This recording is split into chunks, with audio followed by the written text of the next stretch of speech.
The state is a geographical monopoly on arbitration. It can and does adjudicate on matters to which it itself is a party, and can and does decide what the circumstances to which it may seek adjudication from itself against another may be, otherwise known as legislation. The conflict of interest is quite obvious to you or I, dear viewer, and Professor Hoppe observed it as well. So how does he think it came about? Because he knows it didn't arise spontaneously. In the absence of a complete harmony of interests, conflict resolution will be arbitrated by what Hoppe refers to as a natural aristocracy, individuals whose opinions and judgments carry a great deal of weight due to being the patriarch of an arbitration dynasty, as I defined in the introduction. Moreover, because of selective mating and the laws of civil and genetic inheritance, positions of natural authority are often passed on within a few noble families. It is to the heads of such families, with established records of superior achievement, farsightedness, and exemplary conduct, that men typically turn with their conflicts and complaints against each other. Hoppe further postulates that claimants are free to choose which king, Hoppe's term for patriarchs of an arbitration dynasty, he wishes to adjudicate the case. These kings would see arbitration as their civic duty and will adjudicate pro bono, or at a reasonable price. They would have no ability to legislate or tax beyond what people would voluntarily agree to abide by or voluntarily donate. Thus, to refer to these kings as rulers in any political sense, well, wouldn't make any sense, since they lack a monopoly on arbitration in addition to lacking the ability to tax or legislate. A stateless society would adopt a natural aristocracy as the arbitrators of disputes. This is what Hoppe refers to as a natural order. As absurd as this may sound, this I suspect is actually a large part of the reason why Hoppe attracts the particularly academic libertarian philosophers, on top of just the people who've become state skeptical and are looking for answers. The major figures within the libertarian movement, such as Murray Rothbard, David Gordon, etc., who were around prior to Hoppe, and to a large extent influenced the trends and thought around the 70s and early 80s, rightfully placed a great deal of emphasis on revising the historical record where it was necessary, because figures such as Rothbard correctly identified the fact that government schools were effectively indoctrinating people from birth to see the state and its party system as a manifestation of themselves, which they were dependent on in order to have whatever narrow conception of their own interests they may have realized. And one of the ways in which the state was able to do this is by establishing a monopoly over the social narrative of history and promoting historical negationism. Or, in a more digestible way of putting this, who controls the past controls the future, and who controls the present controls the past. However, what was becoming increasingly obscured from the core anti-state narrative around this period of time was perhaps the most important question when it comes to creating a historical narrative, and that is an origin story. Every great supervillain has an origin too. What's yours? My origin? Now, there have been libertarian philosophers who've explained in great detail how the state must have come into being long before the 1970s, but I'll get into that in a moment. During the 1970s, though, the scope of history which was being focused on by the larger figures in the movement was the 19th and early 20th century, since most of contemporary government education was centered around modern U.S. history, and that only goes back to the early industrial era. So naturally, since discussion of history had a tendency to center only around the industrial era United States and Europe, as a result, the origin of political rule had become a serious point of contention within most libertarian circles, even though this subject, like many others noted previously, was answered by the earlier libertarians back in the 19th century, specifically by historical revisionist libertarian philosophers Franz Oppenheimer and Albert J. Nock. Now, at first, it may not seem like that much of an issue for libertarians to not have an ability to explain the origin of political rule. After all, if our criticism of political rule is just relating to conceptual inconsistencies in how the state or its proponents attempt to defend it, then maybe for academic reasons the debate over how the state came into being is important, but it's not necessary in order to argue against it.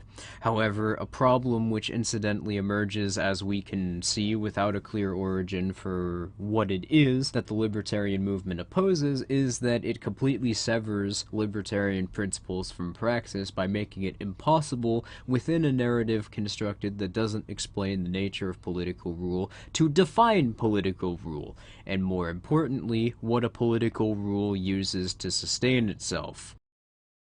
As a result of losing a lot of the context for how to go about characterizing political rule, many modern proponents of libertarianism don't actually understand the libertarian criticism in concept of arguments for politics and political authority, or if they do, how they internalize these criticisms is oftentimes very disjointed and inconsistent because they attempt to fill in the gaps of their own knowledge with their already established understanding of political social organization, which is essentially just created to assume that states are legitimate. This is why you see some of the bigger figures in the libertarian movement not really attempting to deconstruct the state's interests, how the state functions, what upholds the state's monopolies, what even counts as a state monopoly, the class difference between state actors and non-state actors, even though building upon these approaches have produced the strongest essays and arguments ever written on the subject. Because of this, you see a lot of state skeptics using vaguely Leviathan-esque assumptions to describe the state's origin, just to name one example. It is only the belief in the legitimacy of the ruling class, the belief that we are obligated to obey it because it's authority. It has the right to rule, we have the obligation to obey. That belief is a lie, and that belief is the entire problem.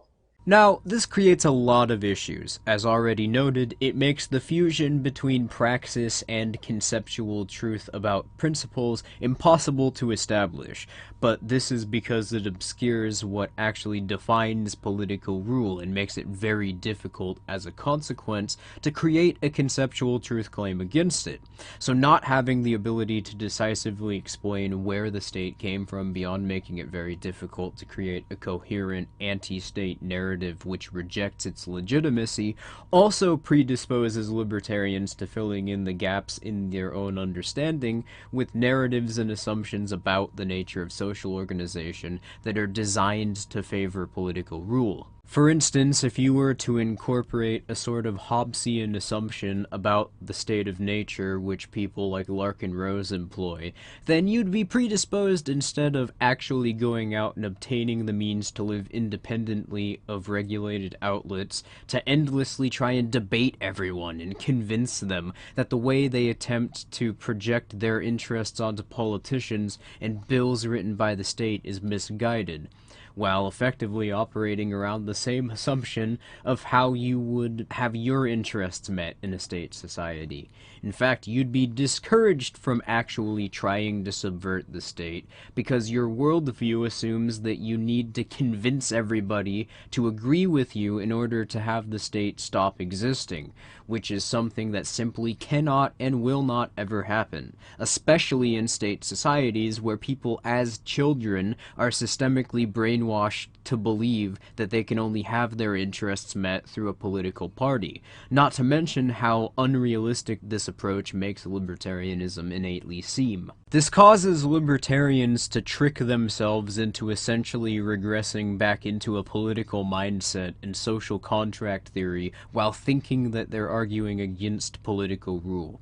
The conflict this creates naturally causes a lot of libertarians to eventually look for an explanation that would fill in the obvious gaps in their narrative of political rule, since the assumptions they fill those gaps with initially don't stand up to scrutiny. Hoppe's theory of natural order allows libertarians to fill these gaps from a superficial perspective quite nicely, keywords being from a superficial perspective. With this theory in mind, Hoppe observes that the closest historical example of a natural order was during Europe's feudal era, roughly between 1000 to 1500 AD following the feudal revolution, but preceding the Protestant Reformation and Gunpowder Revolution. Note that Hoppe acknowledges that European feudalism was by no means a perfect representation, as the existence of serfdom among other things illustrates. But the transition between heads of arbitrator dynasties to dynastic heads of state, that is to say the transition from feudal kings to absolute monarchies, occurred from the popular support of their subjects after the monarchs made an arrangement with intelligentsia. The intellectuals would make pronouncements aligning the absolute monarch with the people, and making arguments appealing to egalitarianism, while the monarchs subsidized them in turn. This arrangement empowered the intellectuals, who would propagandize about how great and wonderful absolute monarchies were, and how prior to absolute monarchies, the world was a dog-eat-dog Mad Max-style hellhole of constant bloodshed and warfare, and that people made a contract with the king to pull them out from that madhouse. If this sounds like a direct jab at Thomas Hobbes, good, you're paying attention. As the king made themselves a monopoly on arbitration, there was a usurpation of property rights, where all land was considered to be owned by the king, having been granted to its current occupants by the monarch's beneficence. With constitutions, Hoppe argued, kings formalized their right to tax and legislate, in stark contrast with feudalism and natural aristocracies. However, this intelligentsia then turned the egalitarian justification of the monarch's rule against the monarchs, and demanded a transition towards participatory government, a democracy. The idea being that one can break the privileged position of having a monopoly on arbitration for a king to rule in their own favor by opening up the state so that theoretically anyone could be monarch, for lack of a better term.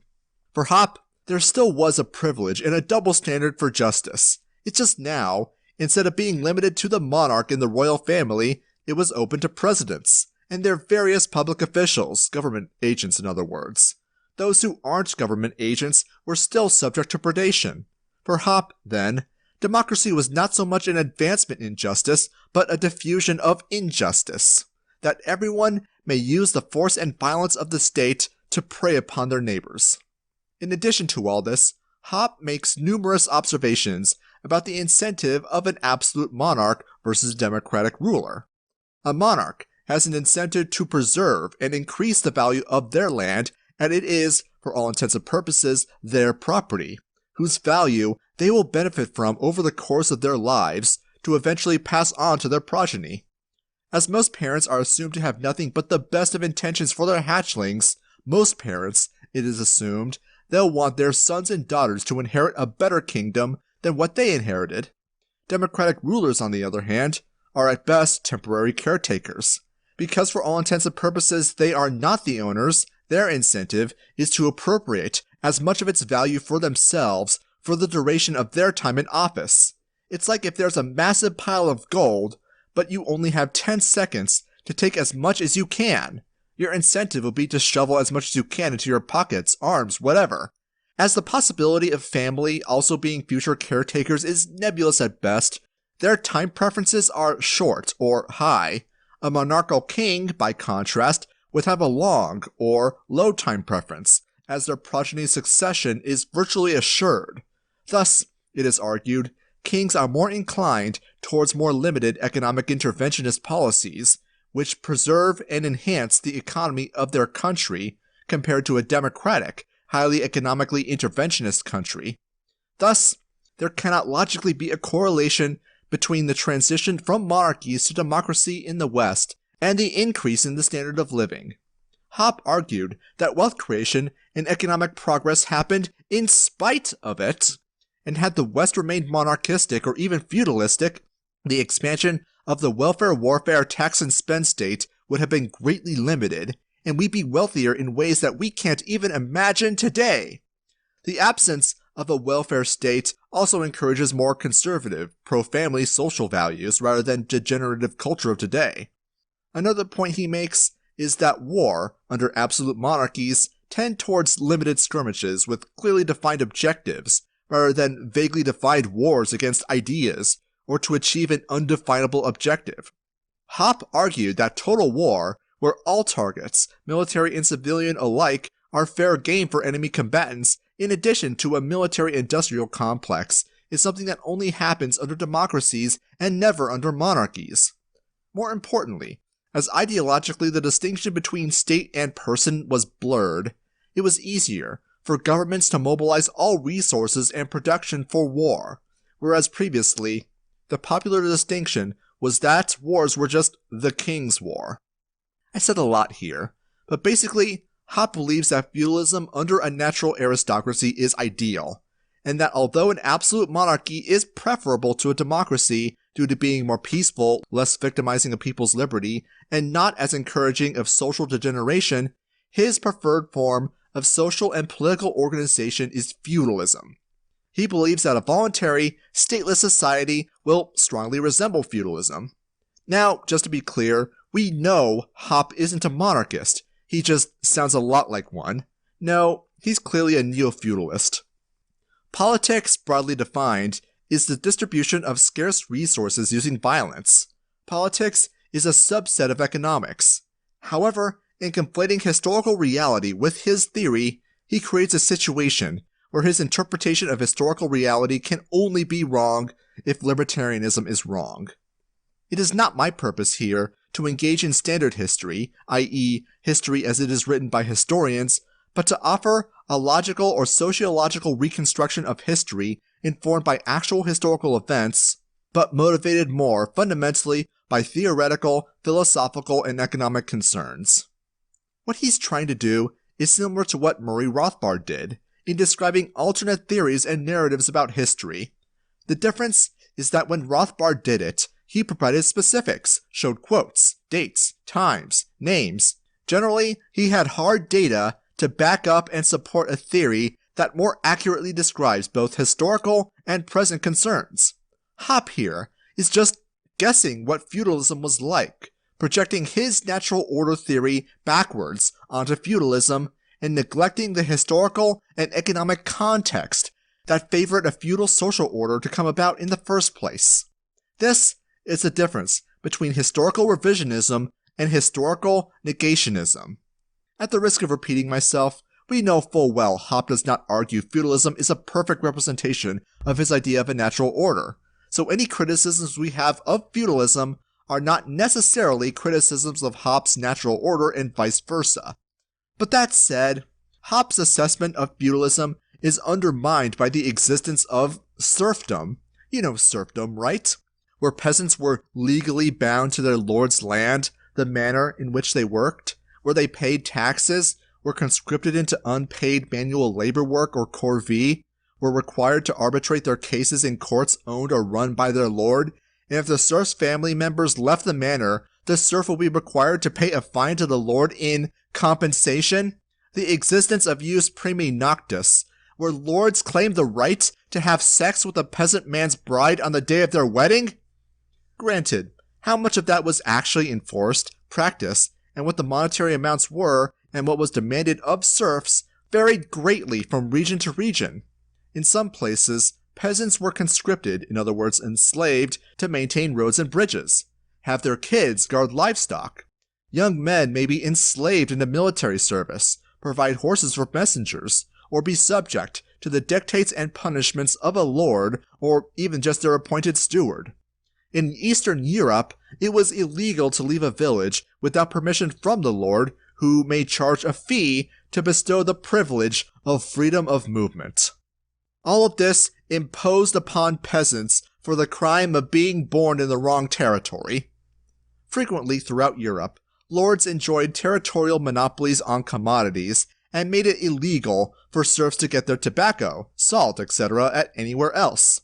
Their grain also had to be ground into flour at the lord's mills, to which a fee was paid for the privilege of using. Serfs couldn't hunt, although they may be conscripted, in other words enslaved, to help their lord on hunts. Failure to abide by these rules meant the accused was brought before the lord's court. Even more so, especially in places in Western Europe, where land ownership was hereditary, serfs were bought and sold with the land they worked on or were even sold themselves. If a lord sold their property, the serfs transfer their allegiance to the new owner. Hoppe's natural order is built on the pretense of protecting property rights absent a government. He constructs it similarly to feudalism, even going so far as to claim the two closely resemble each other. The reason he does this is fourfold. I only claim this order approached the natural order through A, the supremacy of and the subordination of everyone under one law, B, the absence of any lawmaking power, and C, the lack of any legal monopoly of judgeship and conflict arbitration, and I would claim that this system could have been perfected and retained virtually unchanged through the inclusion of serfs into the system. First off, there was not one law. There were hundreds or even thousands of laws scattered across Europe, and the arrangements under feudalism were so diverse, some historians have even argued for dropping the label altogether. Nevertheless, there was the same conflict of interest that we see today with government courts. If the lord claimed you did something wrong to them, they forced you to use their court and have the case arbitrated by the lord himself or even a judge hired by the lord. As an anonymous Russian landowner remarked in 1840, a time when Russia was still feudalist, how can you expect the peasant to obtain justice when he only gives the judge an egg, while we, the landowners, give him a silver ruble? A monopoly on arbitration pretty much guaranteed that the law was applied entirely arbitrarily, guaranteeing that even in places where there was formally one law, there were actually two laws, one for the peasants and one for the lords. As for B, we can assume that by lawmaking power, he means legislative power. That is again incorrect. Peasants were subject to the arbitrary dictates of not only the lord, but their steward, and forced them into participating in their monopolies on certain commodities, especially if the lord was a producer of that commodities, and in many cases it was illegal to not purchase them, even if that commodity wasn't consumed.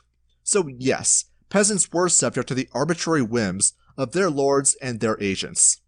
And C, they literally had a monopoly on arbitration in their territory, as it was illegal for serfs to leave their village in many places, criminalizing the seeking of alternative jurisdictions and creating monopolies on arbitration where disputes were always resolved by the lord's agents, even when the lord himself was a party to a dispute.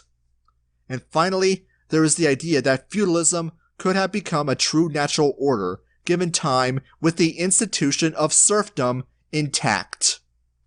Given what I just described, where peasants are legally bound to their land, where they are forced to pay taxes, fees, and rent to their lord for using their property that they own, where their land or they themselves can be bought and sold by their lord, is this consistent with how free people act in a voluntary society and how they would conduct themselves? Or is this literally slavery? That anyone would have the temerity to take a system as morally reprehensible and ethically indefensible as serfdom, and to not only just casually dismiss it, but to argue that it is somehow compatible with the peaceful social order that protects property rights is, quite frankly, appalling. At this point, I need not go further, but there's more I need to say.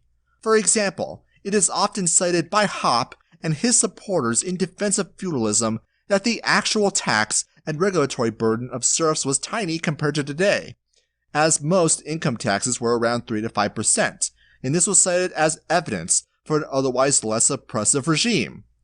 The problem is, well, that only measures income tax, not the legions of fees I mentioned earlier that serfs had to pay to do things like mill grain, sell property, leave the village, etc. Escheat, which became English law under the Magna Carta, allowed barons to confiscate the property of their serfs if they died and had no heirs.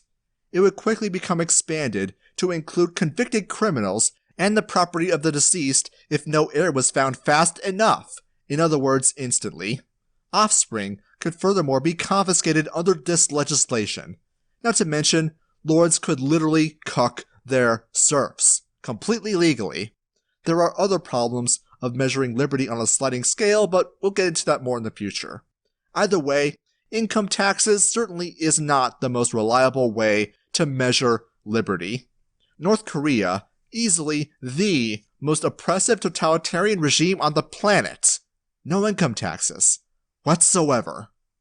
Approximating these fees together paints a clearer picture as to the true financial burden imposed on serfs. Historian Richard J. Evans gives this account of an Austrian peasant as late as 1840.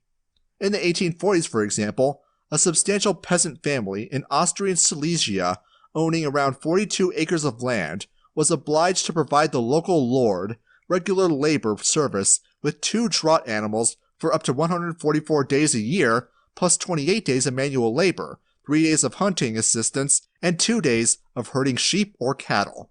In addition, the family had to supply 36 cubic yards of wood, a large quantity of spun yarn, 60 eggs, 6 hens, and a goose. The annual tax on the family holding came to just over 23 florins a year, and there were additional payments in tithes adding up to another 15 florins. In the Habsburg monarchy, it was estimated that the average serf farmer paid 17% of his income to the state and 24% to the lord in money, labor, or produce, totaling over 40% altogether. This left very little room for keeping the family going even in good times, and almost none at all for improving his lot, for all of this prevented the peasant and his family for a large part of the week from doing work on their own farm, work that was essential to keep them alive and deprive them of a very large proportion of the income they could have earned from the sale of their own produce had they been free to do so. Even by today's standards, 40% is confiscatory, but simply citing income taxes alone is just cherry picking, as though the US government never oppressed a single individual in the United States prior to the passage of the 16th Amendment in 1913. The extent of government predation is not measured through income taxes as said earlier. North Korea has no income tax. But even so, comparing tax rates of time periods centuries apart is comparing apples to oranges, since real earnings then and now would be vastly different. Without access to labor-saving technology that we have today, the protective capacity of a feudal serf is going to be far lower, significantly lowering their earnings potential. After all dues are paid, a higher proportion of earnings by serfs is put towards necessities than invested into savings, investments, or even luxury goods compared to wage laborers of today. For us, a 40% total tax rate is frustrating. For a feudal serf, it's positively ruinous. Believe me, dear viewer, I am as astonished as you are that I have to explain how feudal Europe wasn't a stateless society and was generally an unpleasant place to live, to self-proclaimed anarchists. Hoppe in general greatly overstates the difference from within a state's legal framework private interests and state interests have, because he greatly underestimates the influence the state has within a regulated market over the policies of private firms and how they're able to model themselves internally. Hoppe operates around the base assumption that property relations as they exist in the current state society or any other state societies, along with how legal private firms operate, are fundamentally organic and emerge due to incentives market actors have that emerge due to justifiable natural circumstances that would exist regardless of state intervention. Instead of protecting us, then, the state has delivered us and our property to the mob and mob instincts. Instead of safeguarding us, it impoverishes us. It destroys our families, local organizations, private foundations, clubs, and associations by drawing all of them increasingly into its own orbit. And as a result of all of this, the state has perverted the public sense of justice and of personal responsibility and bred and attracted an increasing number of moral and economic monsters and monstrosities. But one must use democratic means only for defensive purposes. That is, one may use an anti-democratic platform to be elected by an anti-democratic constituency to implement anti-democratic, that is, anti-egalitarian and pro-private property policies. Or, to put it differently, a person is not honorable because he is democratically elected. If anything, This makes him a suspect. Despite the fact that a person has been elected democratically, he may still be a decent and honorable man. We have heard one before. It's tough really to even begin delving into this one because I could point to so many ways this is wrong that it's almost amazing Hoppe could even say this with a straight face. Whether it's central banks, which are necessarily going to have to be independent corporations as the amount of resources a state requires to sustain itself scales upwards so that states can externalize operating costs around debts to investment firms and have interests which are so intertwined with those of state actors that the state literally employs people to issue press releases on behalf of the central banks or international cartels such as the World Trade Organization, the International Monetary Fund, or the Council on Foreign Relations, which, by the way, are all legally considered private non-profit organizations or non-governmental organizations, while very transparently existing solely as the enforcement arms of the state to cartelize the international regulated market for various commodities in order to cause the businesses to internalize costs that, among other things, determine whether or not it's profitable to trade within certain jurisdictions, how many hours each worker would need to produce in order to be a net benefit for the industry in question, how dependent companies are on stockholders, etc., forcing states to allow more influential states to pyramid their fiat currencies off of their central banks, and narratives created by supposedly private, legally licensed media corporations, respectively. The state can literally determine by fiat in the legal market how capital-intensive a production process is. The only difference within the state's socio-political order between a state service and a private corporation is just whether or not the state directly manages the resources, or manages their resources through the proprietary manipulation of finance and credit, along with the rates commodities trade for on the global markets. Let's just take the legal market in the United States as one example. In order to legally operate as a firm in the United States, you need to have a license from the state in order to buy and sell whatever commodity you're trading, which already puts you, as the owner of that company, into direct submission to the state. If the state doesn't like how you're conducting your business, they could just not allow you to renew your license with them or revoke your license altogether. Your mere livelihood as a legal producer can provoke an aggressive response depending on whether or not the state decides your business is existing within their interests. Now, depending on where you live, you may or may not be legally required to register your firm as a corporation in order to buy or sell products. However, the state creates so many barriers to entry for firms through finance, zoning laws, along with directly making any legal trader a target for other legal traders who do have their firms incorporated by allowing them to externalize their costs onto competitors or simply file an antitrust suit against them because it's effectively impossible to trade or do anything without violating antitrust laws, that it's effectively impossible to trade without being a corporation. And as a corporation, all of the aforementioned cartels, other more influential corporations, or the state itself are able to exert influence over the policies of your firm by way of direct legislative fiat, or by strong-arming your company into submission through the previously noted tools of manipulation.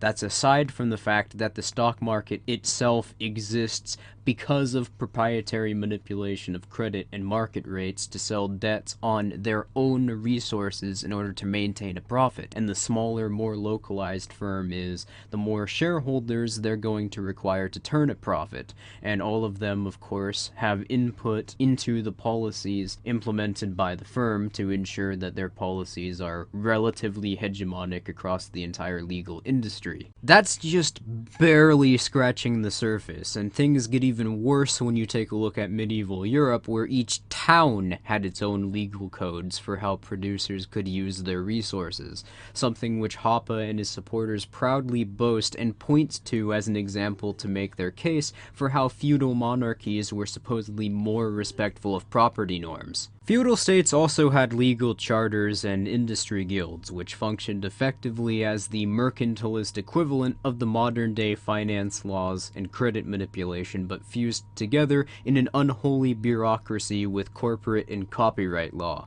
not to mention the Enclosure Acts, which explicitly were cited by feudal states as a market manipulation designed to cull competition in the labor markets by making labor too capital-intensive for anyone other than lords to afford. The idea that property norms in state societies are naturally justifiable, or that the current function of firms in legal markets are even a rough approximation of firms in a world without political rule, is so laughably wrong I shouldn't even have to explain the problems with it. Especially to so-called Misesians, when Mises himself, in several sections of Human Action and in Socialism, cites exactly what I just did to explain how firms in the legal market at first glance appear to be operating in direct defiance to time preference theory, which is the best explanation to explain the investment behaviors of firms in the legal market, because otherwise we would have to assume that someone can have an infinitely low time preference, which is literally not possible unless you can become so productive that eventually you can manage to work more than 24 hours in a single day with the resources available to you. Not to mention that Hoppe doesn't appear at all to realize that the problem of economic calculation applies to every model of organization, including private firms. Once a firm scales upwards to a certain extent, this limit depending on what commodities they're producing and in which markets they're trading, but eventually the firm in question will begin to become incapable of efficiently allocating resources internally, because so many resources will be invested in management that an internal bureaucracy begins to emerge, which causes information necessary to the allocation of resources to travel much slower and creates a disincentive for people lower in the management bureaucracy to report information which is necessary for the firm to take into account when considering their figures, due to the hierarchical model of management inherently disincentivizing this behavior with threat of being punished or fired. And even if you had an inhuman amount of efficiency within a management bureaucracy, a firm simply has to invest more resources into maintenance when it obtains more resources, and requires more in the production process as it scales upwards in the amount of resources it obtains, which means that on top of being less materially profitable as firms obtain more resources, internal management becomes increasingly disassociated from market signals. The concept of a natural aristocracy, as Hoppe describes it, along with how these sorts of centralized property norms can come into being in the absence of state coercion, simply doesn't pan out.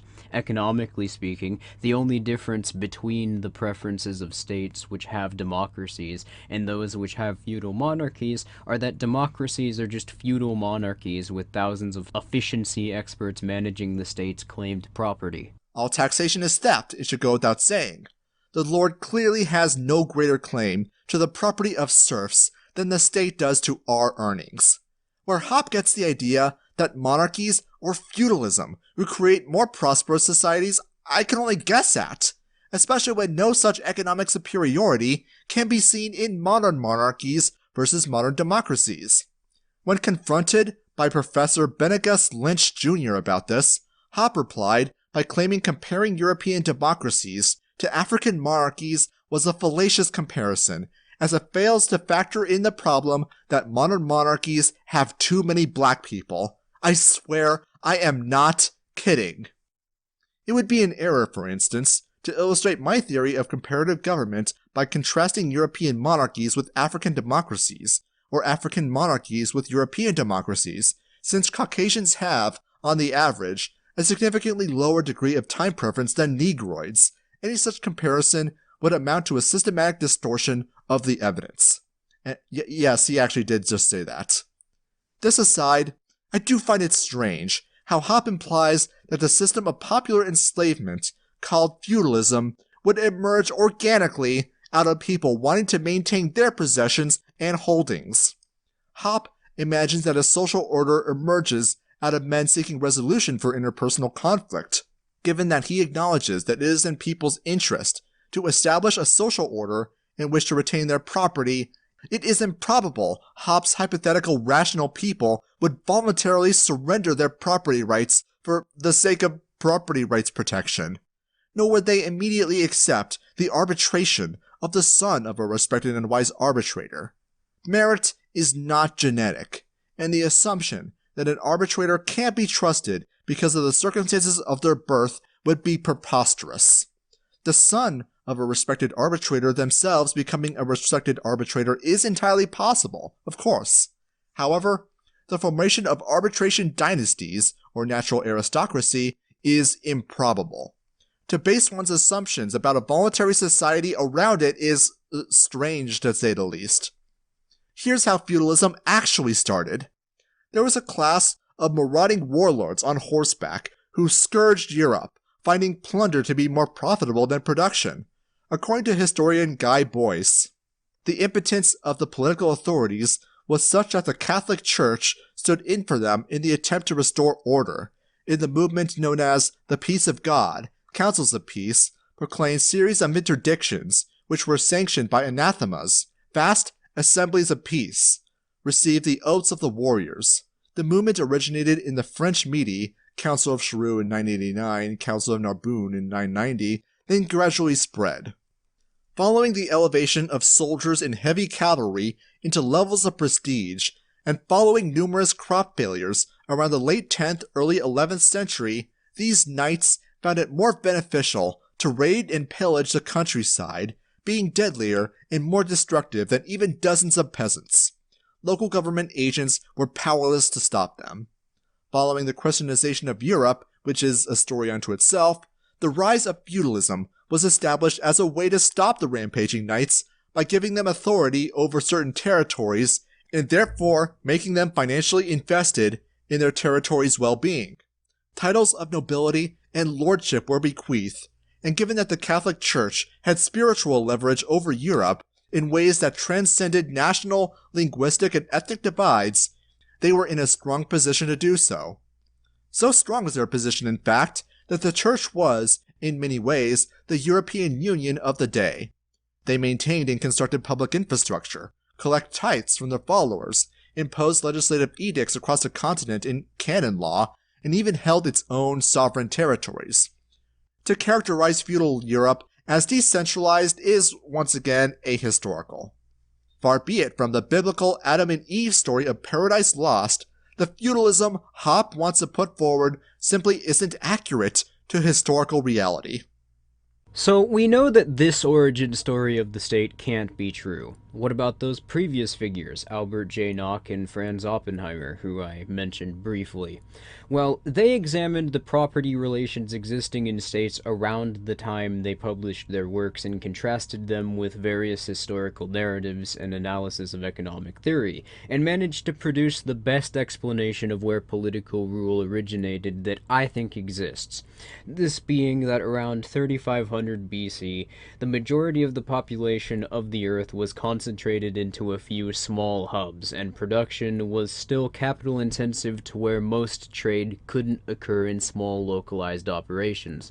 On top of this, the peculiar population distribution made it so that some areas had virtually no people whatsoever, so tribes of bandits were able to form and coercively integrate the world's population into a few different territorial monopolies on, well, every aspect of life. Most important to the lifeblood of states, though, are four monopolies: the monopoly on arbitration, the monopoly on security, the monopoly on finance, and the monopoly on trade routes, or commerce. Most libertarian figures throughout the 19th and early 20th century considered this view to be pretty much uncontroversial.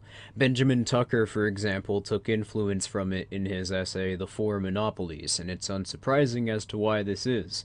This is the only state of nature theory which is compatible with what we know about human incentives, property relations in the absence of state coercion, and standards of justification in most contract theories.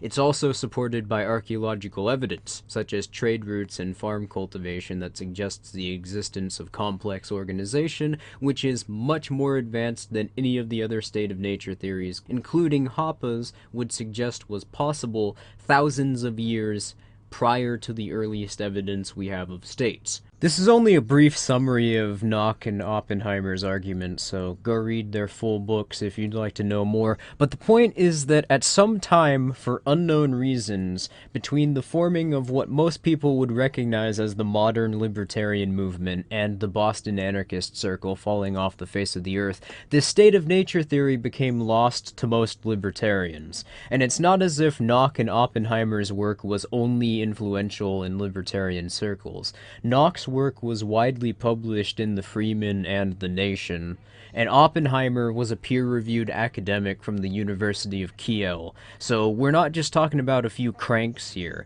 The conquest theory of state, as their theory was widely known as, had pretty strong influence over the study of history and sociology in the early 20th century. Then it just suddenly vanished without explanation. Now, in all fairness, it wasn't all doom and gloom.